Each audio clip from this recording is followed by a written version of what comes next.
नमस्कार, बहुत स्वागत है आपका आवाज समाचार में। आप सही वक्त पे जुड़े हैं क्योंकि 2-3 बड़ी खबरें आपका इंतजार कर रही है। स्ट्रेट ऑफ हॉर्मुज को पूरी तरह से खोल दिया गया है। बड़ी खबर ईरान से आ रही है और पूरी दुनिया के लिए बड़ी खबर। और भारत में इस वक्त भारत की संसद में जोरदार बहस चल रही है महिला आरक्षण विधेयक उसके चीजों पर, परिसीमन पर, महिला आरक्षण से जुड़ी तमाम जो संशोधन है संवैधानिक उन पर, और आपको कुछ ही देर में लेके चलेंगे। लेकिन उससे पहले एक नजर बड़ी हेडलाइंस पर। सरकार का मकसद 2029 से महिला आरक्षण देना। लोकसभा में चर्चा का जवाब देते हुए बोले अमित शाह 50% बढ़ा रहे हैं। हर राज्य की सीटें परिसीमन का विरोध, यानी SC/ST सीटें बढ़ाने का विरोध। महिला आरक्षण बिल का विरोध करेगा विपक्ष। वोटिंग से पहले चर्चा के दौरान सदन में बोले राहुल गांधी पुराना बिल लाइए, हम करवाएंगे पास, देश की आत्मा पर हमला नहीं होने देंगे। संसद में नारी शक्ति वंदन अधिनियम पर वोटिंग से पहले पीएम मोदी की विपक्ष से अपील। बिल पर संवेदनशीलता के साथ निर्णय लेने को कहा। बोले नारी शक्ति की भावनाओं को न करें आहत। देश में लागू हुआ महिला आरक्षण अधिनियम 2023। केंद्र सरकार ने गुरुवार को जारी किया नोटिफिकेशन। लोकसभा और राज्यसभाओं में महिलाओं के साथ साथ लोकसभा और विधानसभाओं में महिलाओं को 33% आरक्षण देने का प्रावधान। 40 दिन बाद सभी जहाजों के लिए खुला स्ट्रेट ऑफ हॉर्मुज। ईरान के विदेश मंत्री ने किया ऐलान, अब सभी जहाज हॉर्मुज से गुजर सकेंगे। लेबनान में सीजफायर के बाद किया फैसला। और कारोबारी हफ्ते के आखिरी दिन बाजार में जोश। सेंसेक्स निफ्टी बढ़त के साथ बंद। मिड कैप स्मॉल कैप शेयरों में अच्छी खरीदारी। निफ्टी बैंक की बढ़त के साथ क्लोजिंग। नया स्मार्टफोन लेना हुआ महंगा, 15 से 30% तक बढ़े स्मार्टफोन के दाम। रुपए में कमजोरी, मेमोरी चिप की बढ़ती कीमतों की वजह से बढ़ी स्मार्टफोन की कीमतें। कांग्रेस प्रवक्ता पवन खेड़ा को सुप्रीम कोर्ट से लगातार दूसरा झटका। कोर्ट ने ट्रांजिट बेल बढ़ाने से किया इनकार। असम जाकर अग्रिम जमानत लेने को कहा।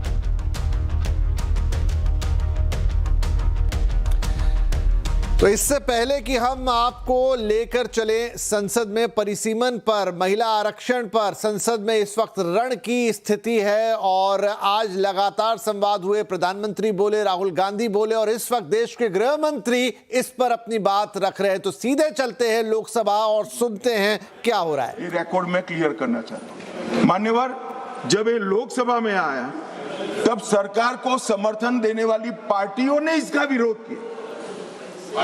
मानो अभी कांग्रेस पार्टी कर रही तो हम नहीं समझा सकते, मगर भला लल्लन सिंह जी कैसे विरोध करेंगे? ये तो हमारे साथ है, ये तो बिल का समर्थन करेंगे। मान्यवर, कांग्रेस पार्टी के समर्थक पार्टियों ने मनमोहन सिंह सरकार का ये बिल का विरोध किया। इसका स्पष्ट अर्थ है कि सरकार के इशारे पर सरकार के हिस्सा बनी हुई पार्टियों ने लोकसभा में ये बिल को पेश नहीं। और 2023 में मोदी जी जानबूझकर 2023 में विधेयक लाए। उनको मालूम था कि 24 में चुनाव है, कितनी भी मनसा हो कांग्रेस पार्टी विरोध नहीं कर पाएगी।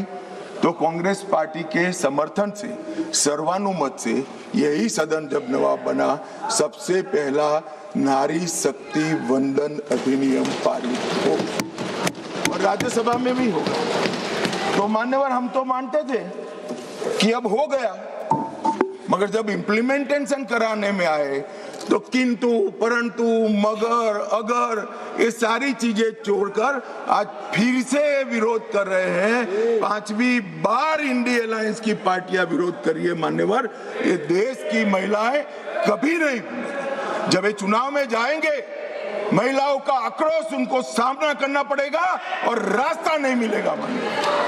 मान्यवर, ये बदलाव की जरूरत क्या है?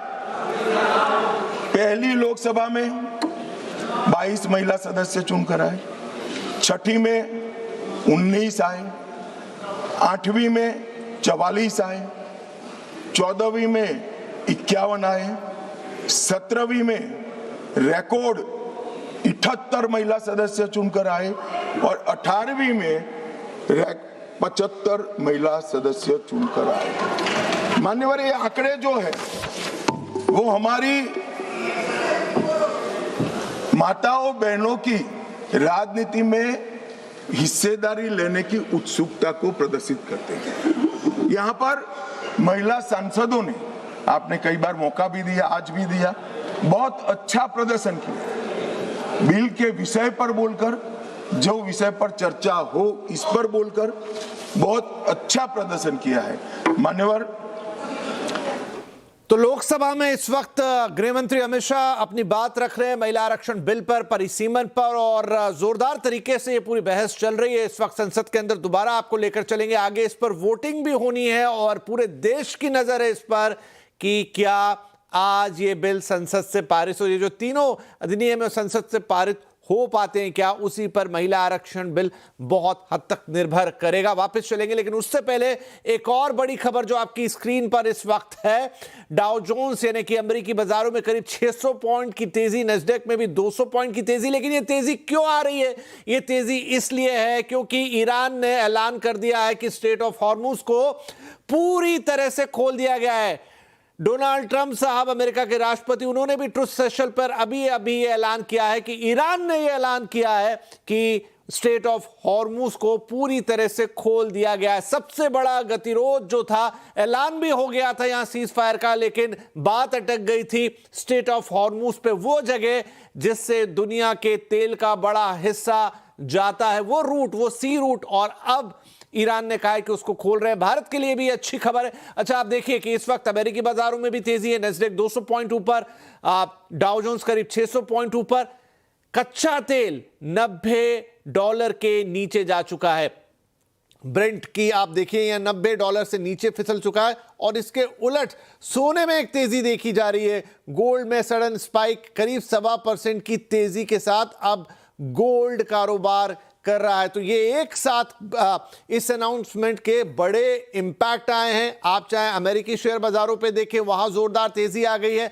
ब्रेंट क्रूड में अचानक गिरावट आई है, बड़ी गिरावट आई है, $90 प्रति बैरल के नीचे चला गया है। और यहां सोने चांदी में एक स्पाइक देखने को मिल रहा है, और अमेरिकी बाजार भी इस वक्त काफी तेजी दिखा रहे हैं। कारण सबसे बड़ा यह कि पश्चिम एशिया का जो विवाद था, वहां सीज फायर का ऐलान तो हो गया था, लेकिन स्ट्रेट ऑफ हॉर्मुज पर जहां बात अटक गई थी, अब उस पर एक क्लैरिटी आ गई है। और वो हुआ है कि जब लेबनान और इजराइल ने सीज फायर का ऐलान कर दिया था, उसके बाद ये क्लैरिटी बनी, ये बात आगे बढ़ी, और आज ईरान ने भी ऐलान कर दिया कि वो स्ट्रेट ऑफ हॉर्मुज को पूरी तरह खोल रहे हैं। इसके मायने ये हुए कि हर तरह का गतिरोध खत्म, वहां पर से जहाज निकल सकेंगे, वहां पर से जहाजों की आवाजाही हो सकेगी। जो एक तेल और गैस का संकट इस वक्त दुनिया पर आ गया था, खासतौर पर एशियाई देशों पे ज्यादा दिक्कत थी, भारत में उसका असर था, अन्य देशों में उसका असर था, वो अब चिंता के बादल जो हैं कह सकते हैं छट गए हैं। और इसीलिए आप देख रहे हैं कि अमेरिकी बाजार इतना शानदार रिएक्शन दिखा रहे हैं, जोरदार तेजी वहां दिखाई दे रही है, कच्चे तेल के दाम में गिरावट देखी जा रही है, और साथ में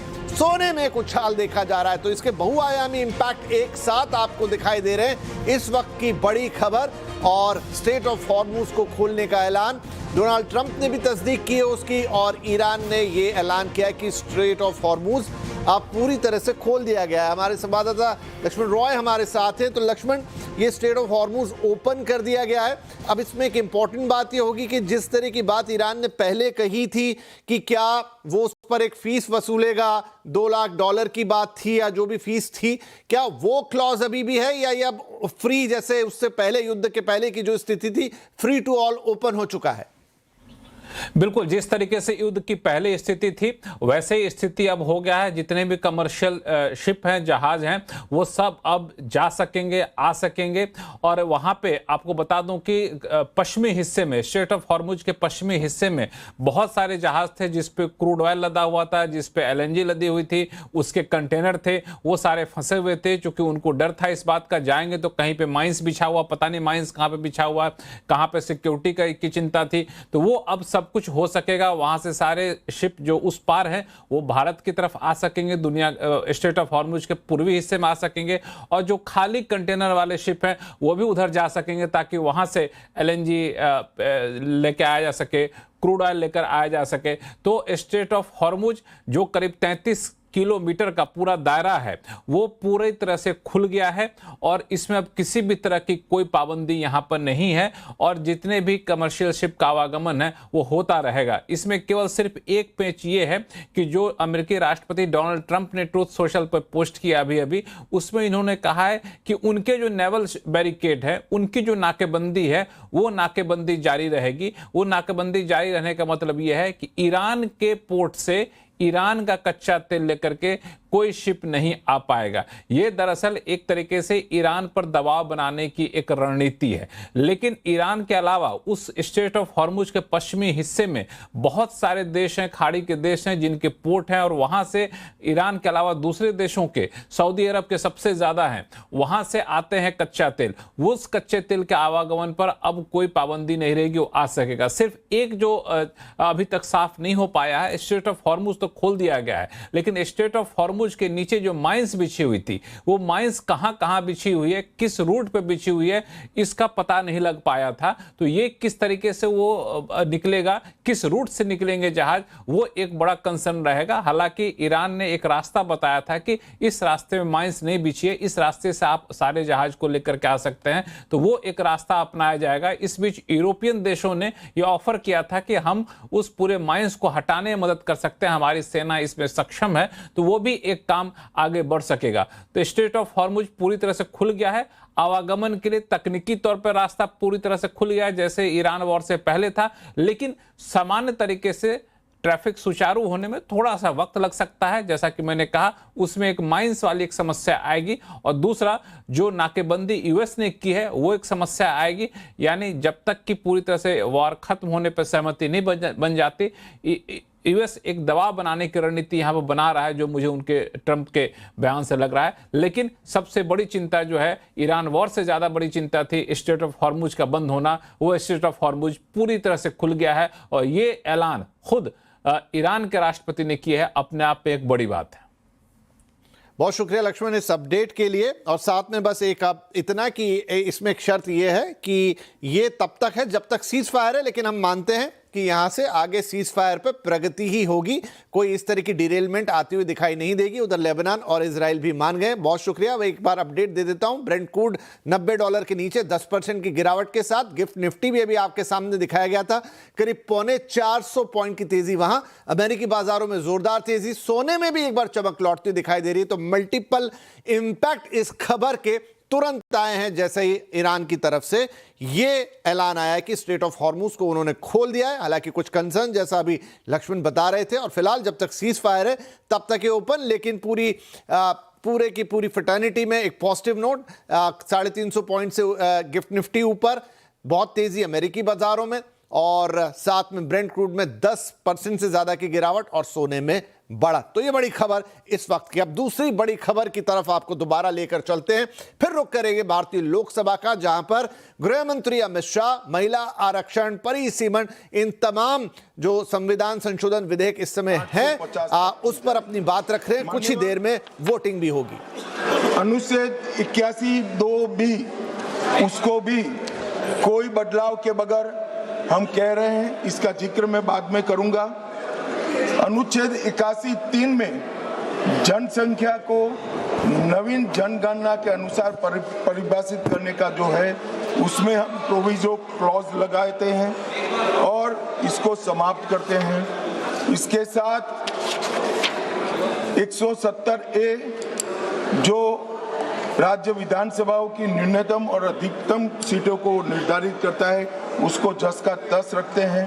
170(2) समानता के सिद्धांत राज्य विधानसभा निर्वाचन क्षेत्रों में जो है, इसके अंदर हम बदलाव करते हैं। और ये सारे बदलावों का मूल उद्देश्य है कि 50% सीटें हर विधानमंडल और संसद में बढ़ाकर माताओं बहनों को 33% आरक्षण दिया जाएगा। मान्यवर, मैं अभी बताया कि 2023 में सर्वसम्मति से ये बिल पारित हुआ है, मगर आज किंतु परंतु अगर मगर से कांग्रेस पार्टी पीछे हो रही है। मान्यवर, इसके मुझे 2 ही कारण दिख रहे हैं। कि ये बिल नरेंद्र मोदी जी ला रहे हैं। अगर ये महिला आरक्षण होता है तो देश की माताओं बहनों में मोदी जी को यश मिला। मान्यवर मोदी जी ने बड़ा हृदय कर एडवर्टाइज देकर उनको यश देने का कह दिया, फिर भी ये नहीं मानते हैं। मान्यवर उनको लगता है कि महिलाएं ज्यादा मोदी जी को वोट देती है, उनको क्यों भला रिजर्वेशन दे। तो मैं बताता हूं कि आप रोक नहीं। आज ये 23 में इस सदन में से देश की महिलाओं को जो वादा किया था 23 में 33% आरक्षण का, irrespective of party, irrespective of member, पूरे सदन ने वादा किया था, इससे पीछे हट रहे। मान्यवर ये पहली बार नहीं हो रहा, ये साहबानों में भी पीछे हट गए, ट्रिपल तलाक में भी पीछे हटे, और अब तक जितनी बार महिला आरक्षण आया वो पीछे हटे। मान्यवर मैं अभी भी, हमारे नेता ने तो कहा कि भाई अंतरात्मा की आवाज से वोट करिए। ये अंतरात्मा की आवाज का नारा नरेंद्र मोदी जी का नहीं है, इंदिरा गांधी जी का है। मगर मोदी जी को थोड़ा समझ फेर हो गया। उस वक्त विरोध पक्ष में अटल जी, अडवाणी जी थे। यहाँ आत्मा ही नदारद है, अंतरात्मा कहाँ से लाना। मान्यवर ये रूथलेस पॉलिटिक्स करते। महिलाओं को आरक्षण मिलेगा, इसका यश किसको मिलेगा, इसके लिए आप महिलाओं का आरक्षण हटका रहे हो। चुनाव में जहां जहां जाओगे इस देश की महिलाओं का आक्रोश आपको सहन करना पड़ेगा, फेस करना पड़ेगा और रास्ता भी नहीं। मान्यवर मैं, आप इस सदन के कस्टोडियन हो, अभिभावक हो। मैं टीवी पर विपक्ष के नेता का भाषण सुन रहा था। आपकी जिम्मेदारी है कि ये सदन की गरिमा पूरे देश में और विश्व में बनी रहे। मान्यवर ये जो भाषा है सदन की मर्यादा तोड़ने वाली, आप क्या भाषा उपयोग, कायर है, आप सरेंडर कर रहे हो, आप मुझसे डरते हो, अपशब्दों का प्रयोग होता है, असंसदीय शब्दों की भरमार लग जाती है। सदन में कोई आंख मारता है, कोई मुस्कुराकर बैठता है। मान्यवर सदन के रास्ते पर चाय पकोड़े खाते हैं। सदन के रास्ते ये किस प्रकार का विपक्ष के नेता का बिहेवियर, किस प्रकार की भाषा है। क्या वो समझते हैं कि ये भाषा को देश नहीं सुन रहा है? ये भाषा को देश सुन रहा है। आपकी और आपकी पार्टी दोनों का परिचय देश को हो रहा है। मान्यवर संवैधानिक संस्थाओं का अपमान करते हैं, फ्लाइंग किस कर देते हैं, धक्का मुक्की करते हैं, बाहर जाकर बयानबाजी करते हैं कि सरेंडर हो गए। स्पीकर को बार बार रोकना पड़ता है और सत्र छोड़कर विदेश चले जाते हैं। मान्यवर मैं इतना जरूर कहता हूं कि ये भाषाओं में तीव्रता से भावनाएं व्यक्त नहीं होती है। सदन में बोलने की कला आपके बहुत सारे सीनियर लोग हैं, उनसे सीख ले, और सीनियर लोग ना हो तो प्रियंका जी ही है, उनसे थोड़ा सीख ले कि सदन में कैसे बोलना चाहिए। मान्यवर ये कहते हैं ये क्रूर बिल है, महिलाओं को आरक्षण देने वाला बिल क्रूर बिल है। उत्तर और दक्षिण के बीच में भेदभाव कर रहे हो, दक्षिण का प्रतिनिधित्व कम हो जाएगा। इतना कल समझाने के बाद भी अगर ये स्टेटमेंट आता है मान्यवर, तो मैं मानता हूं ये जानबूझकर दिया गया स्टेटमेंट है। मान्यवर मैं विपक्ष के नेता राहुल गांधी जी को, पूरी कांग्रेस पार्टी को और विपक्ष के उनमें को इस देश का परिचय कराना चाहता हूं कि हजारों साल पहले तो इस वक्त संसद में अब अमित शाह का अभिभाषण पूरा हो गया है और देखना है कि आप कितनी देर में वोटिंग शुरू होती है और ये बहुत ही निर्णायक पल रहेगा भारतीय संसद के लिए। प्रधानमंत्री मोदी इस बीच संसद में आ गए हैं और शायद अब हमें कुछ ही देर में यहाँ पर वोटिंग होती हुई दिखाई दे। आज खासतौर पे गणित ये रहने वाला है कि सत्ता पक्ष के पास उतना बहुमत नहीं है, ये थोड़ा सा नंबरों का खेल होगा। लेकिन अर्जुन राम मेघवाल जो देश के कानून मंत्री भी हैं वो इस वक्त कुछ बोल रहे हैं।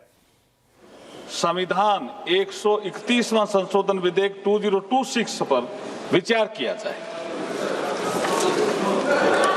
माननीय सदस्यगण, इससे पहले कि मैं विधेयक को विचार किए जाने का प्रस्ताव सभा के मतदान के लिए रखूं, मैं सभा को सूचित करना चाहता हूं कि संविधान संशोधन विधेयक होने के कारण इस पर मतदान मत विभाजन द्वारा होगा।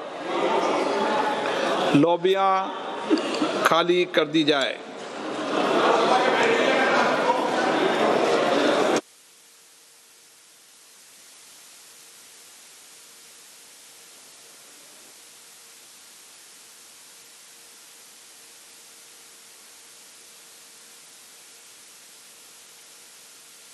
अब कुछ ही देर में हम वोटिंग होती हुई देखेंगे और वोटिंग का भी एक हिसाब हम आपको बताते हैं कि इस वक्त जो है वो किस तरीके का ये नंबर गेम होगा। देखिए, ये यहाँ पर विशेष बहुमत लाना होगा, मतलब 2/3 बहुमत तो एक बात हुई, लेकिन यहाँ विशेष बहुमत की जरूरत होती है इस तरह की वोटिंग में। अब सदन की जो पूरी संख्या है अगर वो इसमें पार्टिसिपेट करती है तो गेम अलग हो जाएगा, अगर कुछ सदस्य वॉकआउट करते हैं तो अलग हो जाएगा। अब ये नंबर्स आप देखिए, एनडीए के इस समय 293 सांसद हैं, विपक्ष के पास 230 से 240 है। 2/3 बहुमत अगर सब मौजूद हों संसद के अंदर, सारे के सारे सांसद अगर एक साथ मौजूद हों, 540 जो है, तो 360 का वो आंकड़ा होता है जहां पर ये विशेष बहुमत या 2/3 बहुमत निकलकर आता है। उसके बिना ये बिल पारित नहीं होगा। तो अगर आप नंबर देखें तो 293 है सिर्फ इस समय एनडीए के पास, तो वो 67 और वोटों की जरूरत होगी। तो क्या विपक्ष सरकार का साथ इस पर देगा? हमने देखा प्रधानमंत्री ने भी अपील की लगातार कि आप सोच समझकर अपना वोट इस पर दें। देश की मातृशक्ति, महिला शक्ति इसे देख रही है। अभी जब अमित शाह भी बोल रहे थे तो उन्होंने कहा कि जो भी इस बिल का विरोध करेगा देश की मातृशक्ति को उसे जवाब देना होगा। जब चुनावी मैदान में जाएंगे तब आपसे सवाल पूछा जाएगा कि आपने तो महिला आरक्षण का विरोध किया था, संसद में महिलाओं के प्रतिनिधित्व का विरोध किया था, लेकिन विपक्ष के अपने सवाल हैं। उनका कहना है कि इस बिल को आप हूबहू क्यों नहीं लागू कर देते, इसके लिए परिसीमन और जनगणना के लिए इंतजार क्यों करना। थोड़ा टेक्निकल पेच है इसके अंदर। आज अगर इसी परिस्थिति में यह बिल लागू हो जाता है तो फिर 2034 तक परिसीमन, जनगणना और परिसीमन के जो परिणाम आएंगे उसके बाद सही मायनों में ये लागू होगा। लेकिन अगर इसे 2029 के चुनाव के आसपास या उससे पहले लागू कराना है तो फिर ये जो संविधान संशोधन है ये करने पड़ेंगे, जिससे इस बिल के लिए आधार बन जाएगी 2011 की जनगणना और उसके परिसीमन को अगर चालू करके 2029 के पहले पूरा कर लिया जाता है तब ऐसी स्थिति में यहां पर महिला आरक्षण उस तरीके से लागू होगा। अच्छा, कानूनी जामा इस बिल को पहनाया जा चुका है। कल रात ही इसे नोटिफाई कर दिया सरकार ने, लेकिन टेक्निकली जब तक परिसीमन नहीं हो जाता, जब तक जनगणना का काम और उसके बाद परिसीमन का काम पूरा नहीं होता, ये लागू नहीं हो सकता। या होगा तो फिर 34 में लागू होगा। लेकिन 3 ये संसदीय विधेयक अगर पास हो जाते हैं, संविधान संशोधन अगर पास हो जाते हैं, तो फिर ये रास्ता साफ हो सकता है कि ये विधेयक या ये बिल जो है, ये कानून जो है, ये तुरंत लागू हो जाए और महिलाओं को 2011 की जो जनगणना है उसके आधार पे 2029 का जो चुनाव होगा उसमें 33% आरक्षण मिले।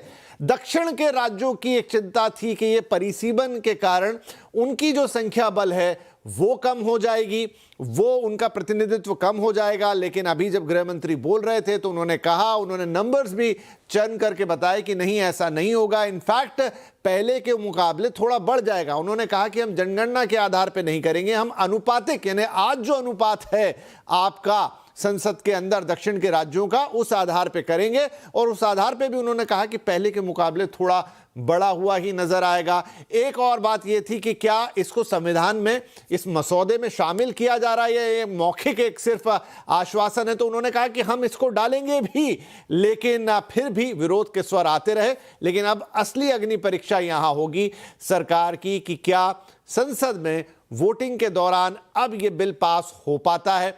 अब देखिए, अगर सभी सदस्य रहे, ये नंबर फिर आपके सामने, सभी सदस्यगण अगर संसद के अंदर रहे तो 360 का आंकड़ा चाहिएगा इस बिल को पास होने के लिए। अगर सरकार को उसके अपने वोट मिलते हैं, एनडीए के वोट मिलते हैं, तो वो सिर्फ 293 हैं, जो कि नाकाफी होंगे। 67 वोट ऐसे होंगे जो और चाहिए होंगे, नहीं मिलते तो ये बिल, ये जो संविधान संशोधन है, ये पारित नहीं हो पाएंगे। ओम बिरला साहब प्रक्रिया को शुरू करने की बात कह रहे हैं, एक बार ध्वनि सुन लेते हैं संसद से क्या आ रही है। सदस्यों का ध्यान स्वचालित मतदान रिकॉर्डिंग प्रणाली का संचालन करने से संबंधित बिंदुओं की ओर आकर्षित किया जाता है। प्रत्येक माननीय सदस्य को मत विभाजन आरंभ होने से पूर्व अपना स्थान ग्रहण करना चाहिए और इस प्रणाली का संचालन उस स्थान से ही करना चाहिए।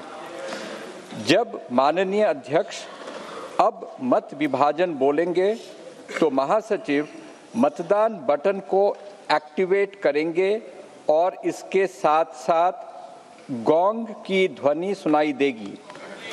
मतदान के लिए केवल गोंग की ध्वनि के बाद ही, कृपया ध्यान दें कि केवल गोंग की ध्वनि के बाद ही माननीय सदस्य हेडफोन प्लेट पर मल्टीमीडिया डिवाइस के बाईं ओर लगे वोट सिक्योर बटन और हेडफोन प्लेट पर दाईं ओर लगे निम्नलिखित बटनों में से कोई एक बटन साथ साथ दबाएं।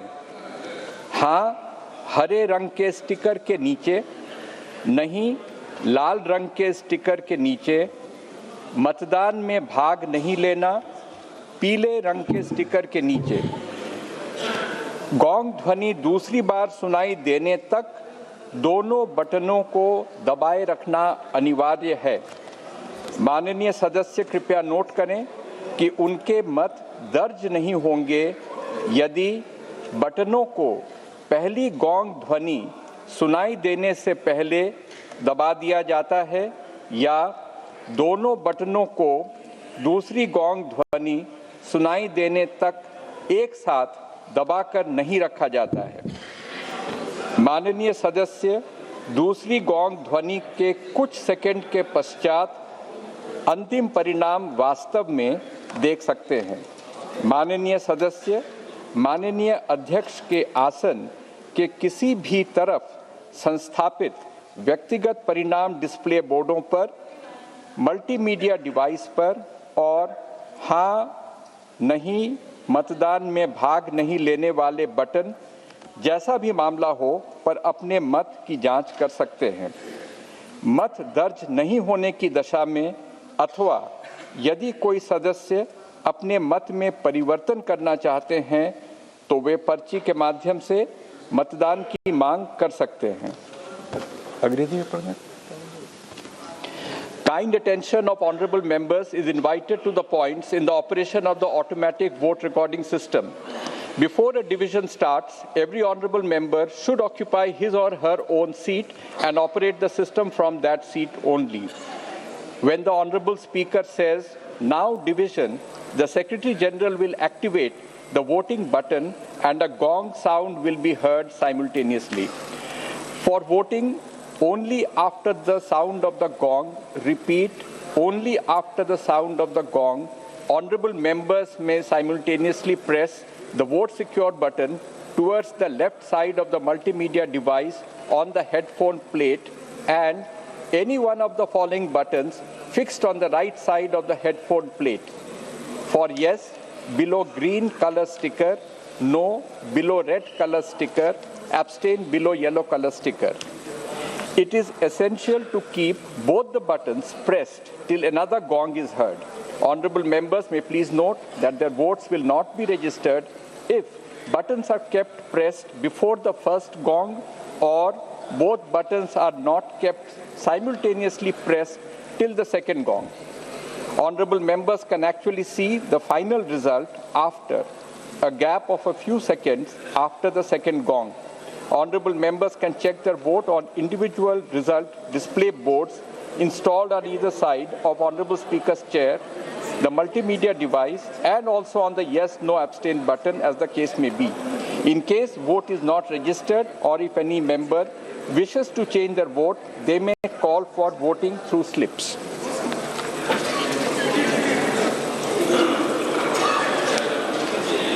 अब मत विभाजन।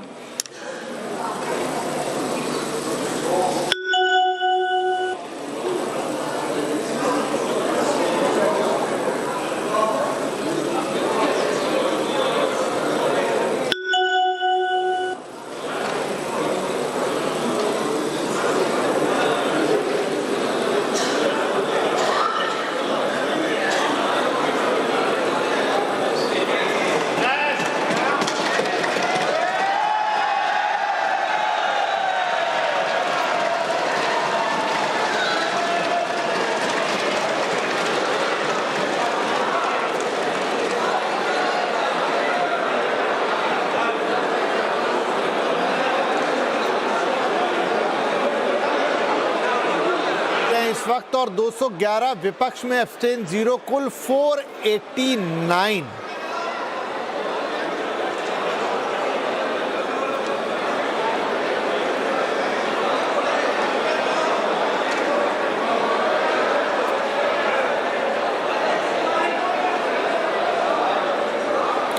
तो इस वक्त 278 वोट हाँ में यानी पक्ष में और 211 वोट जो हैं वो विरोध में दिखाई दे रहे हैं। तो इससे तो नहीं लगता कि ये पारित हुआ। टोटल जो वोटेड 489 आ रहा है, एब्सटेन 0 आ रहा है, लेकिन अब इसका क्या ऐलान करते हैं लोकसभा के अध्यक्ष, उस पर नजर डालते हैं।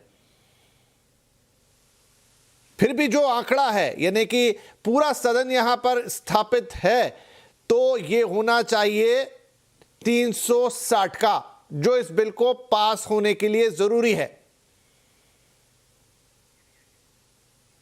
तो उस लिहाज से ये बिल पास होता हुआ नहीं दिख रहा।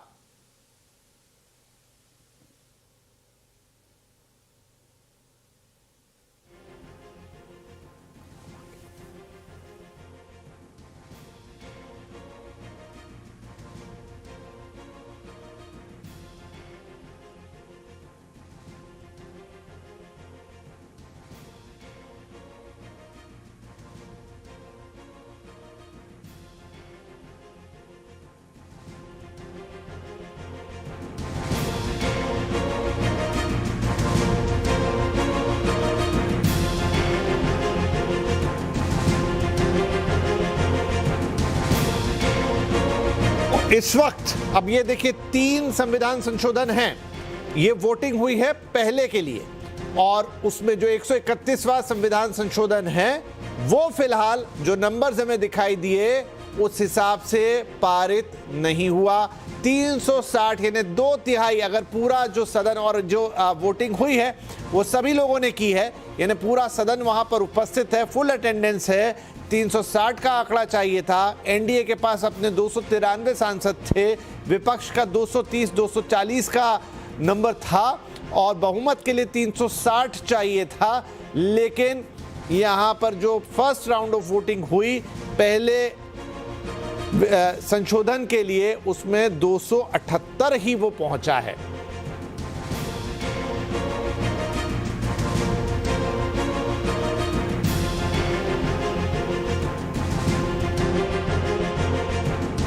आज से जो संविधान संशोधन बिल था वो लोकसभा में गिर गया, सरकार इसे पारित नहीं करवा पाई। अब इसके मायने क्या हैं?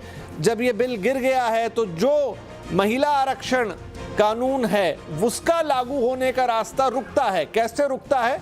क्योंकि उसे लागू करने के लिए 2 शर्तें थी। वो बिल तो 2023 में पारित हो चुका था, लेकिन वो लागू कैसे होता? वो लागू इसलिए हो सकता था उस परिस्थिति में जब जनगणना कराई जाए और उस जनगणना के बाद परिसीमन कराया जाए और उसके बाद जो चुनाव होंगे उसमें वो 33% आरक्षण संसद में महिलाओं को मिलेगा।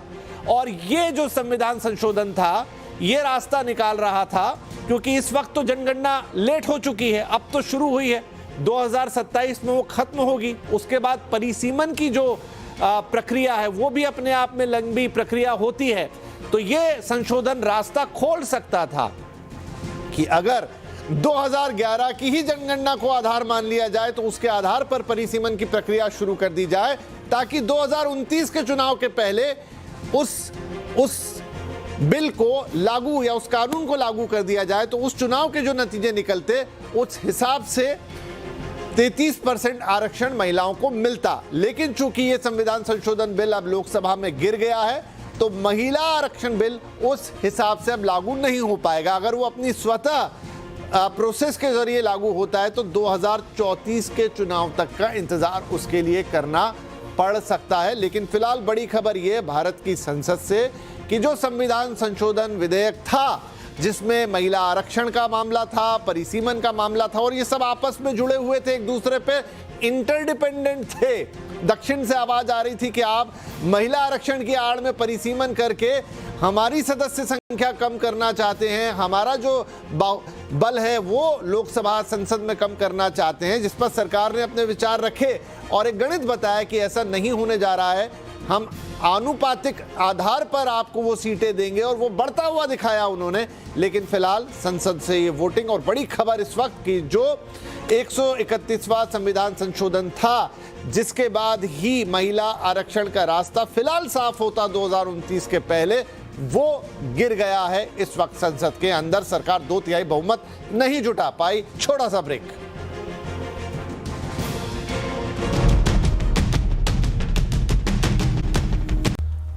तो इस वक्त की बड़ी खबर जो कि भारतीय संसद से आ रही है, वहां पर संविधान संशोधन बिल जो कि महिला आरक्षण का रास्ता साफ करता संसद के अंदर, वो गिर गया है। सरकार 2/3 बहुमत जो इसकी आवश्यकता थी, ये विशेष बहुमत 2/3 जो कुल मतदाताओं पर निर्भर करता कि इस वक्त संसद के अंदर कितने सदस्य उपस्थित हैं, उसमें से 2/3 सरकार को लाना था।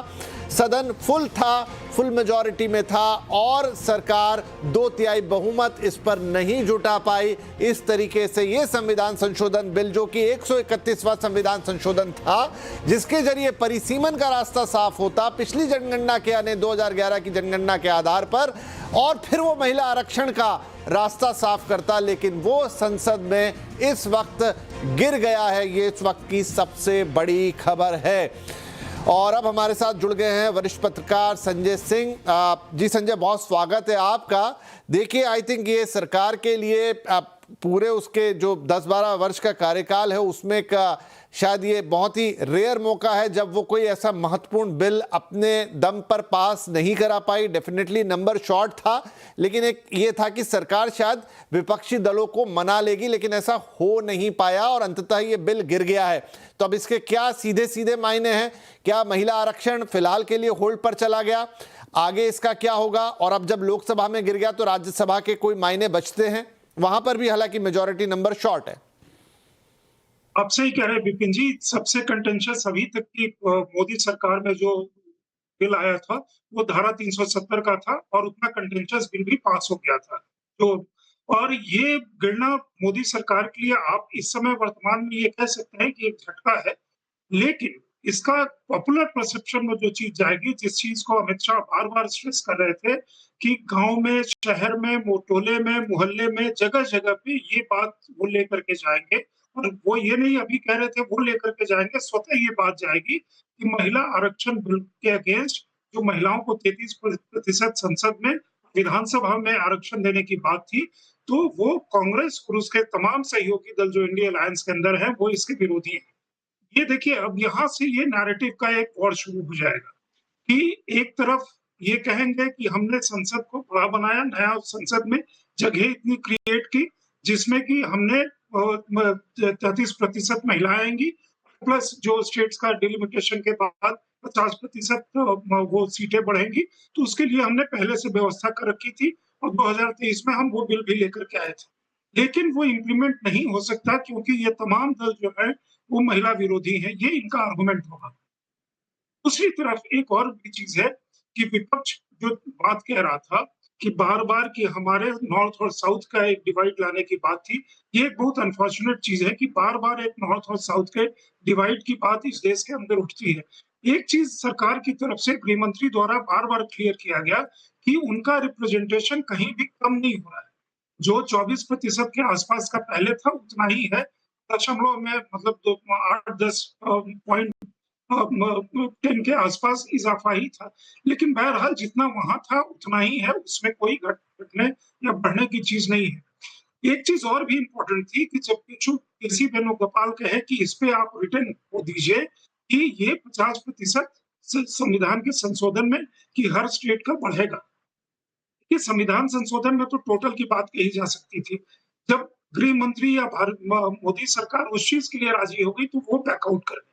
नैरेटिव के टर्म्स में बीजेपी के पास इस समय बहुत कुछ है कहने को, जो वो कह सकते हैं लोगों के बीच में जाकर के कि हम ये भ्रांति फैलाने की कोशिश की गई, ये कहा गया और इन लोगों ने ठीक उसका उल्टा किया और वो तमाम चीजें जो वो वहां पे सदन के पटल पे गिना रहे थे, वो आप देखिएगा कि कल से बीजेपी के तमाम नेता एनडीए के संजय जी कि क्या अब अभी तमिलनाडु और पश्चिम बंगाल का चुनाव बाकी है, तो क्या अब इन दोनों ही राज्यों में ये एक बड़ा मुद्दा बनेगा और बीजेपी ये कहेगी बार बार जाके कि वो महिलाओं का प्रतिनिधित्व बढ़ाना चाहती थी, वो परिसीमन को भी सही तरीके से करना चाहती थी, लेकिन विपक्ष ने अड़ंगा डाला और महिलाओं की राहों में रोड़ा बना। आज इनफैक्ट अपनी संबोधन में अमित शाह साहब ने साफ साफ कहा कि आपको जवाब देना होगा जब आप चुनावी मैदान में उतरेंगे कि मातृशक्ति को आपने रोका है। तो क्या अब ये जो दोनों राज्यों के चुनाव है इसमें एक बड़ा फैक्टर बन के उभरेगा ये?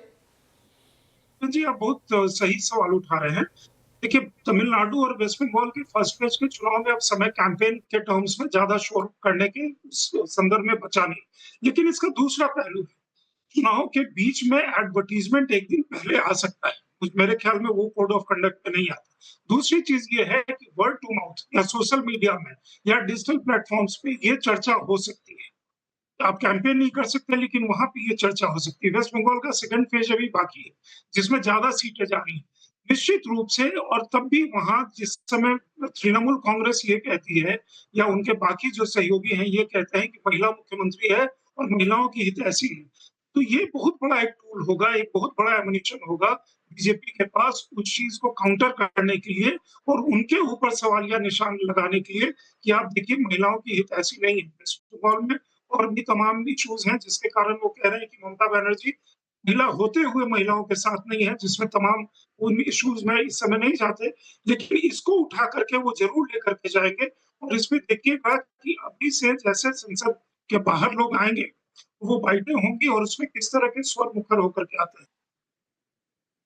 तो अब इसका आगे क्या होगा? क्या अब ये माने, देखिए अभी तो जो जनगणना शुरू हुई है, अगर ये बिल गिर गया तो जो एक इसमें संशोधन होना था जिस पर आप 2011 की जनगणना को आधार मानते और उस पर परिसीमन करते, तो अब वो बात तो खत्म हो गई क्योंकि ये बिल ही पास नहीं हुआ, ये संविधान संशोधन हो ही नहीं पाएगा। अब 2026 का सेंसस शुरू हुआ है जो 2027 के मध्य तक खत्म होगा। फिर उसके बाद एक परिसीमन की प्रक्रिया जो कि अमूमन 2 से 3 साल की तो होती है अब तक जो देखी गई, इस बार तेज हो जाए तो नहीं कह सकते। और वो सब होते करते अब जो अगला सिनारियो बनेगा, क्या आपको लगता है कि 2029 के चुनाव में ये संभव हो पाएगा? और अगर नहीं तो फिर तो ये बात जाती है सीधी 2034 पर, मतलब उस वक्त जो चुनाव होंगे और जो परिसीमन के बाद की स्थिति होगी उसके आधार पर फिर महिलाएं 33% आरक्षण के साथ चुनकर संसद पहुंचेगी। क्या होगा यहां से? देखिए, सेंसस का जो टाइमलाइन है उसके मुताबिक इस समय में संभव होता हुआ नहीं दिख रहा। 2026 के सेंसस का अगर टाइमलाइन आप देखेंगे उसके मुताबिक वो संख्या आएगी, फिर उसके बाद परिसीमन होगा। संख्या आएगी तो दूसरी तरफ एक डिमांड होगी, जैसे मान लीजिए इस पे काफी डिबेट हुआ, 1 वोट 1 वेटेज। तो आपके नॉर्थ के जो स्टेट्स हैं या वेस्ट के जो स्टेट्स हैं या बाकी स्टेट्स हैं वो फिर ये डिमांड कर सकते हैं जो भी संविधान के अंदर है कि संख्या के बल पे राज्य का जो प्रतिनिधि है उसका डिसाइड होगा जनसंख्या के बल पे। तो ऑब्वियसली इधर के जो स्टेट्स हैं जिनकी जनसंख्या बढ़ी है वो अपने हिसाब से अगर डिमांड करने लगे तो इसमें बड़ी मुश्किल हो जाएगी। और दूसरा है कि साउथ का ये पहले से था, ये 50% वाला नहीं था, ये 50% वाले पे वो भ्रांति फैला रहे थे, वहां फंस गए वो, जिस समय वो डिमांड कर रहे थे। अगर उसके मुताबिक हुआ तो साउथ का रिप्रेजेंटेशन पर्टिकुलरली तमिलनाडु और केरल के, तमिलनाडु में पॉपुलेशन कम हुआ, मतलब उसके प्रतिशत के हिसाब से देखेंगे तो उतनी जनसंख्या नहीं बढ़ी, केरल के बहुत सारे लोग बाहर हैं। इस तरह की सिचुएशन अगर आती है तो वो और भी मुश्किलात पैदा करेगी। तीसरी चीज ये है कि फिर आप एक कास्ट सेंसस के अराउंड एक अलग शोर मचाना कुछ लोग शुरू कर देंगे। तो मुझे बहुत मुश्किल लगता है कि 2029 तक 29 के चुनाव में ये महिलाओं का आरक्षण होगा। एक चीज और विपिन जी, एक बात बार-बार होती है कि पिछले जो 543 था, उसमें क्यों नहीं 1/3 आप आरक्षण दे पाए? मेरे समझ से ये बात बहुत समय से चल रही है। अगर आप 1/3 देते हैं, लगभग 170-180 सीटें या उससे ज्यादा, तो आप या तो रोटेशनल फॉर्मूला होगा कि आज अगर विपिन जी बैठे हैं तो कल को कोई और उसकी जगह पे महिला आपकी सीट अगली सीट चली जाएगी, तो वो कोई भी सांसद अपनी कंस्टिट्यूएंसी को ठीक ढंग से कैटर नहीं करेगा, क्योंकि अगले बार हमें जब आना ही नहीं है तो मैं क्यों अपने कंस्टिट्यूएंसी को कैटर करूं। दूसरी चीज और है कि अगर मान लीजिए आपने परमानेंटली महिलाओं के लिए डिमार्केट कर दिया कि ये सीट, एक सीट जो है ये महिलाओं के लिए है और वाई सीट जो है वो पुरुष के लिए है, और बाकी इस तरह से करके आपने 1/3 अगर कर दिया, तो फिर वहां एक अलग तरह की मुश्किलात आ जाएगी। फिर आपको SC/ST का भी करना है, तो उसमें क्या हो, उन्हीं महिलाओं को शामिल किया जाए या अलग किया जाए, वो बहुत ही कॉम्प्लिकेटेड एक्सरसाइज था, बहुत ही कॉम्प्लिकेशन पैदा करता है। इसलिए मतलब अगर आप देखेंगे तो एक फॉर्मूला ये था कि बढ़ाया जाए। जब पहले संसद थी जो पुरानी जगह पे, वहां था कि बढ़ाएंगे तो बिठाएंगे कहाँ? क्या बाकी उसके लॉजिस्टिकल चीज का क्या होगा? तब ये कोई कल्पना नहीं कर रहा था या सोच सकता था कि इतनी जल्दी एक नया संसद भवन बना करके खड़ा कर दिया जा सकता है और इस तरह की स्थिति उत्पन्न हो सकती है। तो वो जो है कि 543 में क्यों नहीं, वो मेरे विचार से काफी फेलेसियस आर्गुमेंट है, क्योंकि उसके कंसिक्वेंसेस में या उसके इम्प्लीकेशन क्या थे, उसमें कोई नहीं जा रहा था। तो अभी के हिसाब से अगर आगे होगा, अभी ये बिल गिर गया है, अब ये नैरेटिव में जाएगा 2029 तक ये होना। मुझे इस समय के सिचुएशन में वो संभव नहीं लग रहा है, क्योंकि जिस तरह के पोजीशन कांग्रेस पार्टी और इंडी गठबंधन के साथियों ने उनकी ली हुई थी, मुझे नहीं लगता कि ये आगे जा पाएगा। फिलहाल तो नहीं लग रहा कि 2029 तक का जो चुनाव है उसमें ये बिल आ पाए, मतलब उसमें ये बिल लागू तो हो गया है, लेकिन वहां तक इसकी जो एक्सरसाइज एग्जीक्यूशन है वो हो पाएगी, महिलाओं को उस तरीके से 33% आरक्षण मिल पाएगा। अब उसके आगे की कहानी क्या बनेगी, जैसे संजय जी भी बता रहे हैं कि बहुत कॉम्प्लिकेटेड है, अभी आपको इसको लागू करना, कंस्टिट्यूएंसी रोटेशन होगी नहीं होगी, फिक्स होगी, उसमें फिर अन्य आरक्षण देना, तो आगे अब ये प्रक्रिया कैसे बनेगी और ये क्यों खास टाइमिंग सरकार ने चुना, विशेष सत्र बुला के इस बिल को इस वक्त वापस से उस पर वोटिंग कराने की नौबत क्यों आई, संख्या बल भी सरकार के पास नहीं था, गिरने के चांसेस थे, वो हुआ भी, तो ये सब कुछ क्या है, इस पर और थोड़ी सी बात करेंगे ब्रेक के बाद संजय जी के साथ।